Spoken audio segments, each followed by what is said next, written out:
Perkenalkan nama saya Renus Putur Kansa, biasa dipanggil Renul. Saya dari kelas 11B.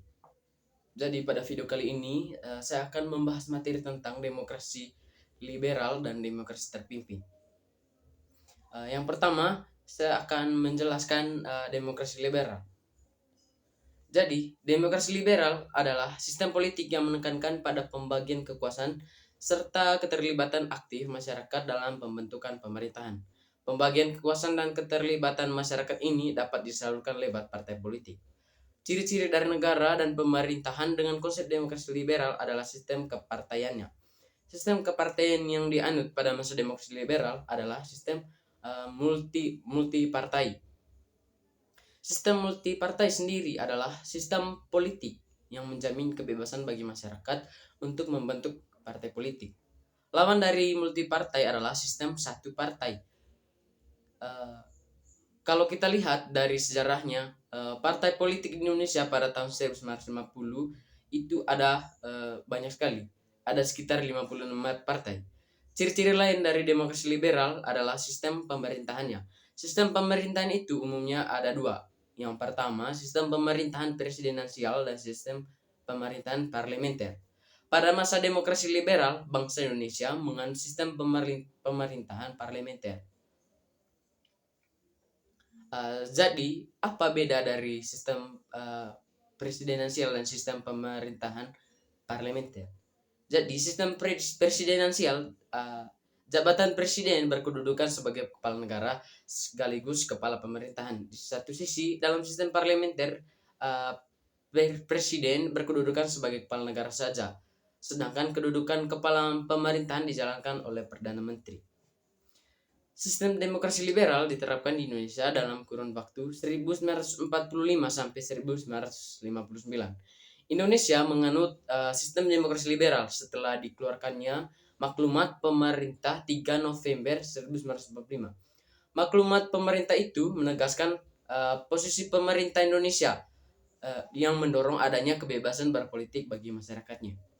Namun, karena sejak proklamasi kemerdekaan terjadi revolusi Indonesia, maka sistem ini baru benar-benar berjalan sejak Indonesia kembali ke negara kesatuan pada tahun 1950. Berakhirnya sistem demokrasi liberal ditandai dengan peristiwa dikeluarkannya dekret Presiden 5 Juli 1959 oleh Presiden Soekarno. Sejak saat itu pemerintahan dan politik Indonesia menerapkan konsep demokrasi terpimpin. Jadi, saya juga akan menjelaskan latar belakang demokrasi liberal. Setelah proklamasi dibacakan, tokoh-tokoh yang jadi anggota PPKI atau Panitia Persiapan Kemerdekaan membentuk KNIP atau Komite Nasional Indonesia Pusat sebagai lembaga sementara yang menjalankan fungsi pemerintahan. Dalam satu rapat KNIP, Presiden Soekarno mengusulkan supaya jadikan Indonesia sebagai negara satu partai atau partai tunggal. Usulan ini terus dapat penolakan, terutama dari golongan muda. Sultan Syahrir yang pas itu jadi jagoan golongan muda menganggap bahwa sistem partai tunggal adalah satu keputusan yang tidak demokratis. Akhirnya wakil presiden mengeluarkan maklumat pemerintah 3 November 1945 yang mengizinkan masyarakat untuk membentuk partai politik. Berita soal maklumat itu tersebar, banyak golongan yang kemudian mendirikan partai politik untuk mengumpulkan aspirasi mereka. Misalnya, golongan umat Islam sebagian besar bergabung dalam partai bernama Partai Masyumi, dan golongan umat Kristiani itu membentuk Partai Kristen Indonesia atau Parkindo. Terus ada juga golongan nasionalis yang membangkitkan kembali PNI atau Partai Nasional Indonesia yang sudah lama tidak aktif. Tapi kenapa sistem ini sepakat buat diterapkan oleh pemerintah saat itu? Nah, selain karena ada faktor internal, ada juga faktor eksternal. Sebagai negara baru, Indonesia perlu dan butuh sekali dukungan dari negara-negara lain untuk melaksanakan kemerdekaannya. terutama dukungan dari negara-negara barat seperti Amerika Serikat, Inggris, Prancis, dan lain-lain. Salah satu cara yang dirasa ampuh adalah dengan menunjukkan bahwa Indonesia mampu untuk menjalankan sistem demokrasi liberal seperti halnya negara-negara barat. Dan benar saja, beberapa negara mulai simpati dan menaruh perhatian ke Indonesia. Terus saya juga akan menjelaskan penerapan demokrasi liberal. Kalau ditanya berhasil atau tidak demokrasi liberal dibuat, jawabannya bisa relatif. Kelebihan dan kekurangan demokrasi liberal dapat dinilai tergantung pada sisi mana kita melihatnya. Dari sisi politik dalam negeri, kabinet pemerintahan berganti beberapa kali. Sejak Agustus 1950 sampai Juli 1959, totalnya ada 7 kabinet pada masa demokrasi liberal. Totalnya ada 7 kabinet pada demokrasi liberal. Yang pertama, kabinet Natsir. Terus yang kedua, kabinet Sukiman. Terus yang ketiga, kabinet Wilopo. Yang keempat, kabinet Ali Sastro Ami Jojo. Terus yang kelima, kabinet Burhanuddin Harahap. Terus yang keenam, kabinet Ali Sutromit Jojo. Terus yang terakhir, kabinet Juanda atau Karya. Kalau misalnya kita lihat masa jabatan dari kabinet itu, kebanyakan pada sebentar, beberapa bahkan tidak sampai setahun. Kabinet yang paling lama menjabat adalah kabinet Juanda, yaitu selama 2 tahun 2 bulan. Pada masa demokrasi liberal, keadaan pemerintah tidak stabil disebabkan karena konflik antar partai politik dan juga golongan. Selain itu, beberapa daerah di Indonesia juga melakukan perlawanan daerah yang terus terjadi. Hal ini berpengaruh sekali kepada kondisi politik saat itu dan berkaitan dengan kepercayaan masyarakat kepada pemerintah. Terus pendeknya, masa kekuasaan kabinet pada masa demokrasi liberal disebabkan juga karena kebijakan pemerintah yang tidak sejalan dengan partai-partai di parlemen. Misalnya, ketika terjadi konflik tentang tanah di Tanjung Morawa, Sumatera Utara, pemerintahan Wilopo berseberangan dengan sebagian besar anggota parlemen terkait dengan konflik ini, dan akhirnya kabinet Wilopo pun jatuh dan bubar. Tapi meskipun demokrasi liberal ini isinya ribut antar partai, kelebihan demokrasi liberal adalah terbukanya sarana demokrasi yang lebih luas bagi masyarakat dibandingkan dengan masa kolonialisme Belanda dan pendudukan Jepang. Pada masa ini juga, pemilihan umum atau pemilu demokratis pertama berhasil diadakan dengan sukses pada tahun 1955, di mana kabinet Burhanuddin Harahap. Jadi, pada tahun 1955, Indonesia mengadakan pemilihan untuk memilih Dewan Perwakilan Rakyat dan Konstituante. Fungsi DPR adalah untuk membentuk undang-undang, sedangkan Konstituante merancang undang-undang dasar atau konstitusi. Pemilu ini bukan cuma jadi pemilu pertama saja, tapi juga jadi bukti pada dunia bahwa Indonesia mampu menjalankan sistem demokrasi.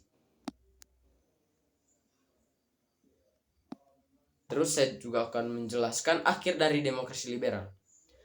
Konflik partai sepanjang tahun ini selain berpengaruh pada stabilitas politik, juga berdampak pada jalannya kebijakan pemerintah. Kabinet berganti, jadinya arah kebijakan juga berganti-ganti dan membuat penerapan kepada masyarakat juga terhambat. Bahkan kabinet hasil pemilu juga kabinet Ali Sastroami Jojo II juga masih belum bisa mengatasi masalah konflik antar partai politik ini. Kebijakan-kebijakan yang dikeluarkan banyak yang tidak sejalan dengan ideologi partai-partai yang ada di dalam kabinet. Melihat hal itu, Presiden Soekarno kemudian turun tangan dengan mengambil keputusan. Soekarno mengeluarkan konsepsi presiden pada Februari 1957 yang salah satunya itu berisi tentang pembentukan kabinet gotong royong yang terdiri dari berbagai partai politik di DPR. Hal ini yang kemudian disusul oleh bubarnya kabinet Ali Sastroami Jojo II pada Maret 1957. Kabinet baru yang dibentuk sesuai dengan gambaran dan rencana Presiden Soekarno kemudian disebut nama Kabinet Karya atau di kemudian hari lebih dikenal dengan Kabinet Juanda. Meskipun Presiden sudah turun tangan, konflik antar partai tetap tidak selesai, terutama pembahasan dasar negara di Konstituante. Akhirnya Presiden Soekarno mengeluarkan dekret Presiden 5 Juli 1959 dan membubarkan Konstituante hasil pemilu dan dimulainya masa demokrasi terpimpin. Saya akan menjelaskan demokrasi terpimpin pada tahun 1959 sampai 1965.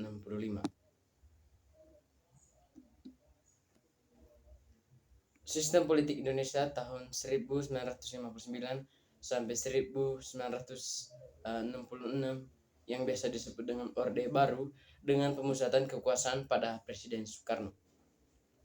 Demokrasi terpimpin juga dikenal dengan Orde Lama, adalah sistem politik yang berlaku di Indonesia dari tahun 1959 sampai Orde Baru dimulai pada tahun 1966.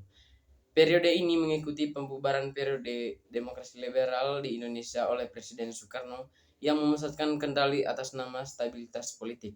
Ia mengklaim telah mendasarkan sistem tersebut pada sistem desa tradisional yang berlandaskan pada musyawarah dan mufakat yang berlangsung di bawah bimbingan para ketua desa.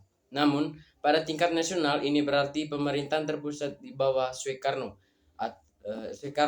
darurat militer, pengurangan besar-besaran terhadap kebebasan sipil dan norma-norma demokrasi, dan TNI dan Partai Komunis Indonesia bertindak sebagai blok-blok kekuatan utama. Soekarno mengusulkan 3 campuran nasionalisme, agama, dan komunisme menjadi konsep pemerintahan NAS, AKOM, atau NASAKOM yang kooperatif. Hal ini dimaksudkan untuk memuaskan 4 faksi utama dalam politik Indonesia, TNI, kaum nasionalis sekuler, kelompok Islam, dan kaum komunis. Dengan dukungan militer, ia memproklamasikan demokrasi terpimpin pada tahun 1959 dan mengusulkan kabinet yang mewakili semua partai politik utama, termasuk Partai Komunis Indonesia, meskipun partai-partai tersebut tidak pernah benar-benar diberi posisi kabinet fungsional. Berikut saya akan menjelaskan latar belakang dicetusnya sistem demokrasi terpimpin oleh Presiden Soekarno.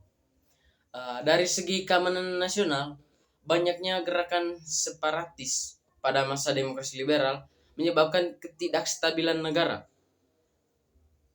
Terus dari segi perekonomian, sering terjadi pergantian kabinet pada masa demokrasi liberal menyebabkan program-program yang dirancang oleh kabinet tidak dapat dijalankan secara utuh sehingga pembangunan ekonomi tersendat. Dari segi politik, Konstituante gagal dalam menyusun undang-undang dasar baru untuk menggantikan UUDS tahun 1950. Masa demokrasi terpimpin yang dicetuskan oleh Presiden Soekarno diawali oleh anjuran Soekarno agar undang-undang yang digunakan untuk menggantikan UUDS 1950 adalah UUD 1945. Namun, usulan itu menimbulkan pro dan kontra di kalangan anggota Konstituante. Sebagai tindak lanjut usulannya, diadakan pemungutan suara yang diikuti oleh seluruh anggota Konstituante.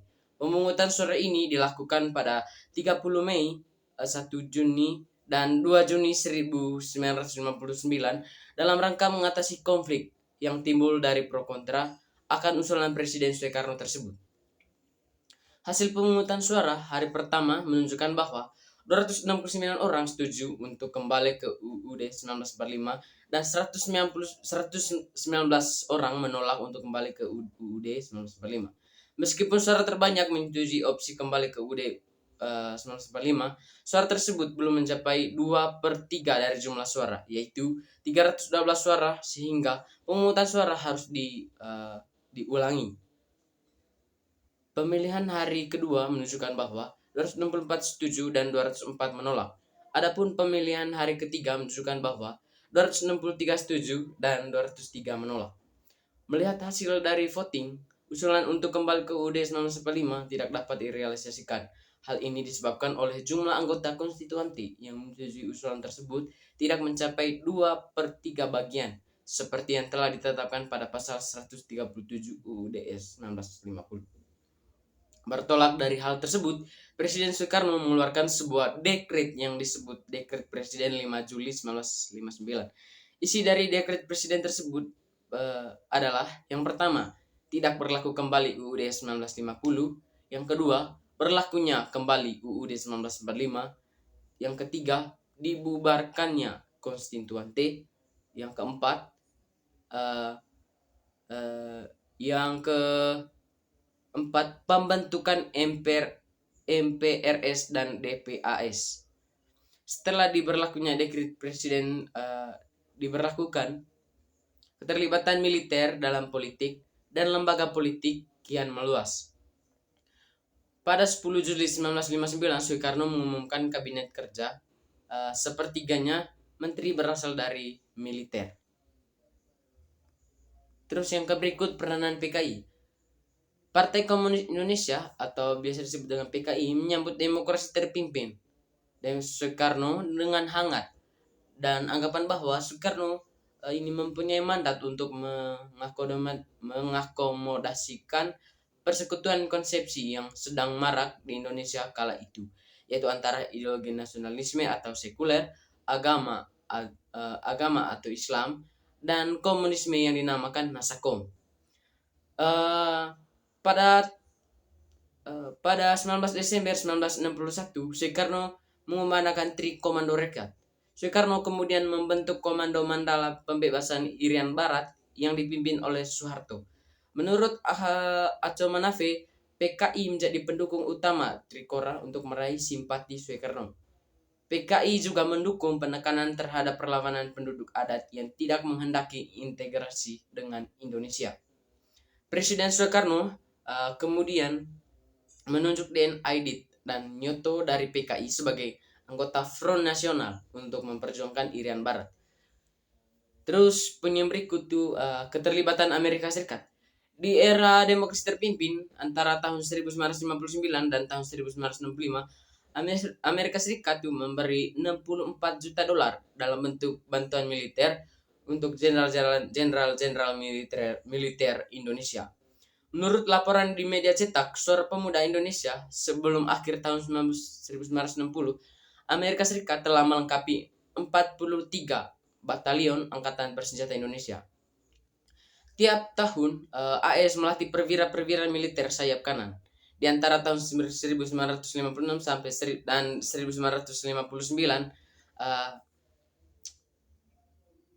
lebih dari 200 perwira tingkatan tinggi telah dilatih di AS dan ratusan perwira angkatan rendah terlatih setiap tahun.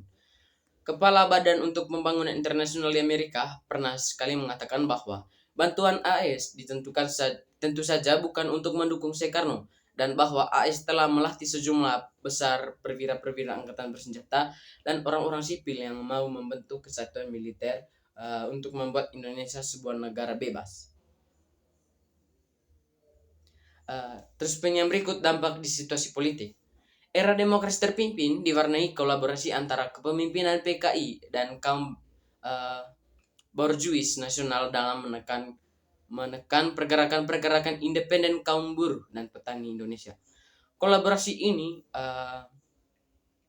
tetap gagal memecahkan masalah-masalah politis dan ekonomi yang mendesak Indonesia kala itu. Pendapatan ekspor Indonesia menurun, cadangan devisa menurun, inflasi terus menaik, dan korupsi kaum birokrat dan militer menjadi wabah,